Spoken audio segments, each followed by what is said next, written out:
जय श्री कृष्णा। श्रीमद् भगवद गीता के इस अध्याय में हम जानेंगे कि भगवान ने संसार की रचना क्यों की, मनुष्य का परम शत्रु कौन है और उस पर विजय कैसे प्राप्त की जाती है, मनुष्य की आवश्यकताएं कैसे पूर्ण होती हैं, अपने जीवन को मूल्यवान बनाने के लिए मनुष्य को कैसे कर्म करना चाहिए, इंद्रियों, मन एवं बुद्धि पर नियंत्रण कैसे पाया जाता है, कौन सा मार्ग सकाम कर्मों के बंधन से मुक्ति का मार्ग है। अर्जुन ने भगवान कृष्ण से कहा, यदि कृष्ण भावनामृत सकाम कर्म से उत्तम है तो फिर आप मुझे इस घोर युद्ध में क्यों लगाना चाहते हैं। आपके अनेक अर्थ वाले उपदेशों से मेरी बुद्धि मोहित हो गई है। आप मुझ पर कृपा करके निश्चय पूर्वक बताइए कि इनमें से मेरे लिए सबसे उत्तम क्या है। अर्जुन यह नहीं समझ पाया कि कृष्ण भावनामृत क्या है, जड़ता है या फिर सक्रिय सेवा। इसलिए वह चतुराई पूर्वक कृष्ण भावनामृत को बहाना बनाकर युद्ध से जी छुड़ाना चाहता था। श्री भगवान ने अर्जुन से कहा, मैंने पहले ही बता दिया है कि आत्म साक्षात्कार का प्रयत्न करने वाले पुरुष दो प्रकार के होते हैं। कुछ इसे ज्ञान योग के द्वारा समझने का प्रयत्न करते हैं तो कुछ भक्तिमय सेवा के द्वारा। कृष्ण भावनामृत के सिद्धांतों पर चलते हुए मनुष्य कर्म के बंधनों से मुक्त हो सकता है और इस पद्धति में कोई दोष नहीं, किंतु ना तो कर्म से विमुख होकर कोई कर्म फल से छुटकारा पा सकता है और न केवल संन्यास से सिद्धि प्राप्त की जा सकती है, क्योंकि हृदय की शुद्धि के बिना संन्यास सामाजिक व्यवस्था में असंतुलन उत्पन्न करता है।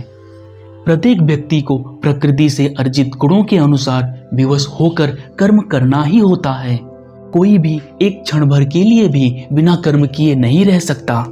यदि कोई कृष्ण भावनामृत में अपना जीवन बिताता है तो वह भले ही वेदों एवं पुराणों के अनुसार कर्मों को ना करे या ठीक से भक्ति ना करे, और चाहे उसका पतन ही क्यों ना हो जाए तब भी उसकी कोई हानि नहीं होगी। इसके विपरीत वह वेदों के अनुसार सारे कार्य करे किंतु कृष्ण भावना भावित ना हो तो उसके सारे कार्य किसी भी लाभ के नहीं। इसलिए कृष्ण भावनामृत के स्तर तक पहुंचने के लिए शुद्धिकरण की प्रक्रिया आवश्यक है। हे अर्जुन, जो अपने को योगी बताते हैं और शारीरिक सुख के विषयों में लगे रहते हैं वे सबसे बड़े धूर्त हैं। भले ही वे दर्शन का उपदेश ही क्यों ना दें, उनका ज्ञान व्यर्थ है, क्योंकि ऐसे पापी पुरुष के ज्ञान के सारे फल भगवान की माया के द्वारा नष्ट कर दिए जाते हैं। ऐसे धूर्त का हृदय सदैव शुद्ध रहता है, उसके यौगिक ध्यान का कोई मोल नहीं होता। दूसरी ओर यदि कोई निष्ठावान व्यक्ति अपने मन के द्वारा कर्मेंद्रियों को वश में करने का प्रयत्न करता है और बिना किसी आसक्ति के कृष्ण भावनामृत में कर्म करता रहता है तो वह सबसे उत्तम है। शरीर निर्वहन के लिए संन्यास का अनुमोदन ना तो भगवान करते हैं और ना ही कोई धर्म ग्रंथ, क्योंकि शरीर निर्वहन के लिए कुछ ना कुछ तो करना होता है। इसलिए तुम भी अपना नियत कर्म करो, क्योंकि कर्म ना करने की अपेक्षा कर्म करना श्रेष्ठ है। इसलिए भगवान विष्णु की प्रसन्नता के लिए कर्म करो। इस संसार में किया जाने वाला अन्य कोई भी कर्म मनुष्य के बंधन का कारण होता है, क्योंकि अच्छे तथा बुरे दोनों कर्मों के फल होते हैं और कोई भी फल कर्म करने वाले को बांध लेता है। इसलिए जो मनुष्य कृष्ण भावनामृत में कर्म करता है वह मुक्त दशा को प्राप्त हो जाता है। यही महान कर्म कौशल है, किंतु इस विधि में अत्यंत कुशल मार्गदर्शन की आवश्यकता होती है। हे अर्जुन, सारे प्राणी अन्न पर आश्रित हैं जो वर्षा से उत्पन्न होती है। वर्षा यज्ञ संपन्न करने से होती है और यज्ञ नियत कर्म करने से संपन्न होती है। भगवान ने इस भौतिक संसार की रचना ही इसलिए की ताकि बद्ध जीव यह सीख सकें कि वे भगवान विष्णु को प्रसन्न करने के लिए किस प्रकार यज्ञ करें, ताकि वे इस संसार में चिंता रहित होकर सुख पूर्वक रह सके और शरीर का अंत होने पर भगवत धाम को प्राप्त हो सके। यज्ञ करने से जीव कृष्ण भावना भावित होते हैं और सभी प्रकार से देवताओं के समान बन जाते हैं। बद्ध जीवों के लिए ही यह संपूर्ण कार्यक्रम है। यज्ञों के द्वारा प्रसन्न होकर देवता तुम्हें भी प्रसन्न करेंगे और इस तरह मनुष्यों तथा देवताओं के मध्य सहयोग से सबको संपन्नता प्राप्त होगी। जीवन की विभिन्न आवश्यकताओं की पूर्ति करने वाले विभिन्न देवता यज्ञ संपन्न होने पर प्रसन्न होकर तुम्हारी सारी आवश्यकताओं की पूर्ति करेंगे। किंतु जो इन उपहारों को देवताओं को अर्पित किए बिना भोगता है वह निश्चित रूप से चोर है। भगवान के भक्त सभी प्रकार के पापों से मुक्त हो जाते हैं क्योंकि वे यज्ञ में अर्पित किए भोजन को ही खाते हैं। अन्य लोग जो अपने इंद्रिय सुख के लिए भोजन बनाते हैं वे निश्चित रूप से पाप खाते हैं। हे प्रिय अर्जुन, कर्म फल से बचने के लिए सदैव वेदों के निर्देशन में कर्म करना चाहिए, क्योंकि वेदों के निर्देश के बिना किया गया कोई भी कर्म पापपूर्ण कर्म कहलाता है। जिस प्रकार सामान्य जीवन में राज्य के निर्देशन के अंतर्गत कार्य करना होता है, उसी प्रकार भगवान के राज्य के निर्देशन में कार्य करना चाहिए। इस प्रकार वेदों में बताए गए यज्ञ चक्र का पालन जो मनुष्य नहीं करता वह निश्चय ही पापमय जीवन बिताता है। ऐसा व्यक्ति केवल इंद्रियों की तुष्टि के लिए व्यर्थ ही जीवित रहता है। किंतु जो व्यक्ति पूर्णतया कृष्ण भावना भावित है और अपने कार्यों से पूर्णतया संतुष्ट रहता है, उसे कुछ भी नियत कर्म करना नहीं होता। कृष्ण भावनामृत में वह जो भी करता है वही उसके कर्तव्य संपादन के लिए पर्याप्त है। इसलिए कर्म फल में आसक्त हुए बिना अपना कर्तव्य समझकर मनुष्य को निरंतर कर्म करते रहना चाहिए। जनक जैसे राजाओं ने केवल नियत कर्मों को करने से ही सिद्धि प्राप्त की। महापुरुष जो आचरण करता है सामान्य व्यक्ति उसी का अनुसरण करता है। वह अपने कार्यों से जैसा आदर्श प्रस्तुत करता है सारा संसार उसका अनुसरण करता है। हे पार्थ, तीनों लोकों में मेरे लिए कुछ भी करना आवश्यक नहीं और तीनों लोकों में ऐसा भी कुछ नहीं है जिसे मैं प्राप्त करना चाहूं और प्राप्त ना कर सकूं।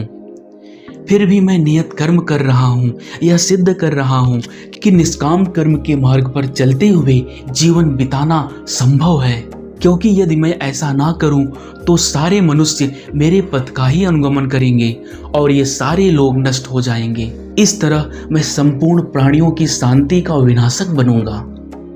विद्वान व्यक्ति को चाहिए कि वह सकाम कर्मों में आसक्त अज्ञानी पुरुषों को कर्म करने से रोके नहीं, अपितु उनमें निष्काम कर्म की भावना को जागृत करे। इस तरह उनका मन विचलित नहीं होगा। माया के गुणों से मोहग्रस्त होने पर अज्ञानी पुरुष पूरी तरह सांसारिक कार्यों में लिप्त हो जाते हैं और इस तरह उनके प्रति उनमें आसक्ति उत्पन्न हो जाती है।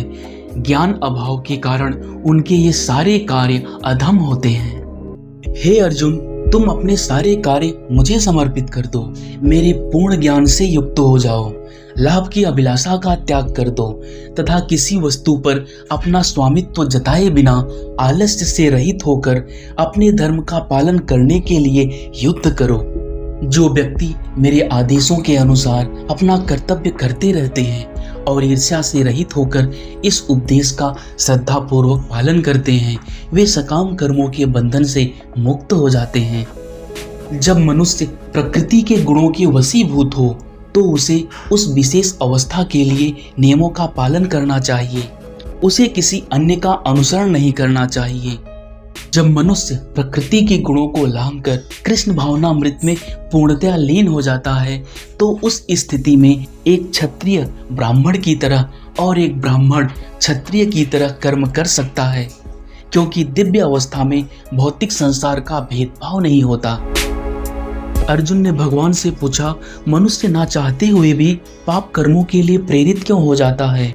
स्वभाव से वह भौतिक संसार के पाप कर्म में प्रवृत्त नहीं होता, किंतु उसे ऐसा करने के लिए बाध्य होना पड़ता है।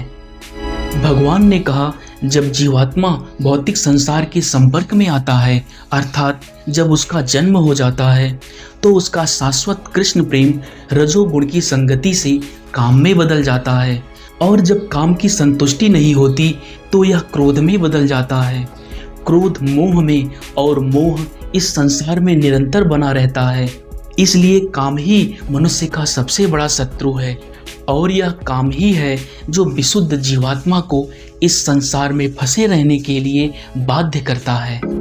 जिस प्रकार अग्नि धुएं से, दर्पण धूल से और भ्रूण गर्भाशय से ढकी रहती है, उसी प्रकार जीवात्मा इस काम की विभिन्न मात्राओं से ढकी रहती है। इस प्रकार ज्ञानमय जीवात्मा की शुद्ध चेतना उसके काम रूपी नित्य शत्रु से ढकी रहती है, जो कभी भी संतुष्ट नहीं होती और अग्नि के समान जलती रहती है। हे अर्जुन, इंद्रियां, मन तथा बुद्धि इस काम के निवास स्थान हैं। इनके द्वारा यह काम जीवात्मा के वास्तविक ज्ञान को ढककर उसे मोहित कर लेता है। इसलिए प्रारंभ में ही इंद्रियों को वश में करो और पाप के इस महान प्रतीक अर्थात काम का दमन करो और ज्ञान तथा आत्मविश्वास के इस विनाशकर्ता का वध कर दो। इंद्रियां शरीर से श्रेष्ठ हैं, मन इंद्रियों से बढ़कर है, बुद्धि मन से भी उच्च है और आत्मा बुद्धि से भी श्रेष्ठ है। मनुष्य को चाहिए कि वह बुद्धि के द्वारा आत्मा की स्वाभाविक स्थिति को पहचाने और फिर मन को निरंतर कृष्ण भावनामृत में लगाए रखे। कृष्ण भावनामृत की शक्ति से मनुष्य इंद्रियों, मन तथा बुद्धि पर नियंत्रण रख सकता है और इस आध्यात्मिक शक्ति के द्वारा काम रूपी दुर्जय शत्रु पर विजय प्राप्त कर सकता है।